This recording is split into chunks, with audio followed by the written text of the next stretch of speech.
Do music in our classes matter? This is a really questionable subject that I really need to delve deeper on. Do music and art classes matter? Well, I am not exactly a music major, but I did just finish a concert, like performing in one. As a result, I will most likely be biased, and I was pretty much the only one where a bunch of these females went ahead and gaped. However, here we go though. Do music and art classes matter? This is time for a pretty good debate that I always love. I'm an adrenaline junkie, you know that. That's why I'm always sort of fast. But I try to be calm right now because I'm very tired. Alright, let's start off with people saying that they do matter. The yes pros affirmative team. Here's how they do it. Now, firstly, they make some students excited to go to school. As a result, if you're excited to do something, you want to do that more. And if you do that more, you have a less chance to go ahead and quit it. As a result, this goes ahead and makes sure that those people do not drop out of school more often.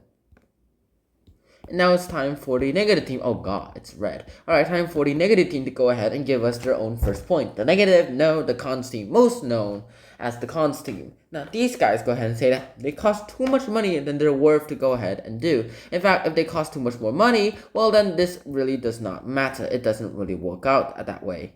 And now for the second point of the pros team is that they teach students to go ahead and value creativity, which is always important for future jobs. Creativity, or thinking outside the box as it's also known as, is always a really important skill to learn. If you go ahead and think about it, well, you can understand why it is a really important skill to learn.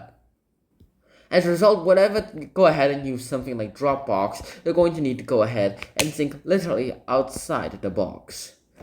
But then again, that's pretty much all that we get out of this. But you have to admit, certain jobs go ahead and require creativity. In music and art, it goes ahead and it relies on creativity and imagination. As a result, we go ahead and make sure that this all works out fine. And now for the second point of the cons team is that money needs to go to hiring more teachers for other subjects. When you go ahead and hire more teachers for other subjects, you go ahead and get an eventual success.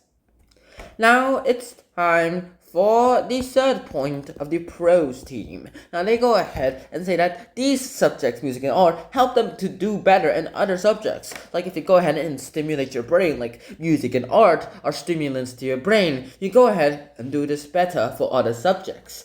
And now it's time for the third point of the cons team. This is how it works out. They go ahead and take away time for preparing for standardized tests. And when you go ahead and take away time for your standardized tests, you go ahead and make sure that everything in your life, well, goes ahead and makes the future for you. SATs or ACTs, depending on which one you take, TOEFL or IELTS, depending on which one you want to take, they all go ahead and make sure that your future is bright, especially if you're not aspiring to not be a musical art major.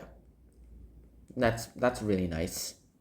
Now it's time for the fourth point of the pros team. Now this goes ahead and says that they can lead to potential careers in the arts. I mean, go ahead and get potential career in the arts, well then there is not much else that we can really go ahead and talk about. Potential careers, like music careers, art careers, they're all good, and sometimes they really do pay well, especially if you're someone like Vincent van Gogh or Leonardo da Vinci. Something like that, of course, works out really well.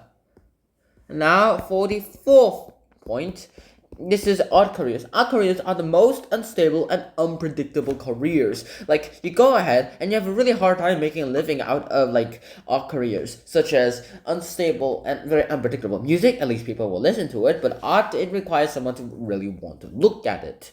Music, though, as long as it sounds good, anyone will look at it. And if you have really good looks, well, people will still look at you too, even if you play really bad. They'll just probably come just for you. Having 1,000 followers, okay, here's a little meme that I found on the internet, on TikTok. Having like 5,000 followers, wow! On Instagram, having like something like 2,000 followers, wow! Having like 1,000 followers on YouTube, wow! And then having 1 follower in real life.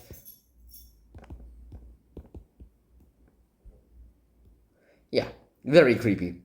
I hope to see you guys soon. And until next time, ciao, peace, bye bye. Oh, and I do think music and art classes matter. After all, I am in advanced music program. Bye bye.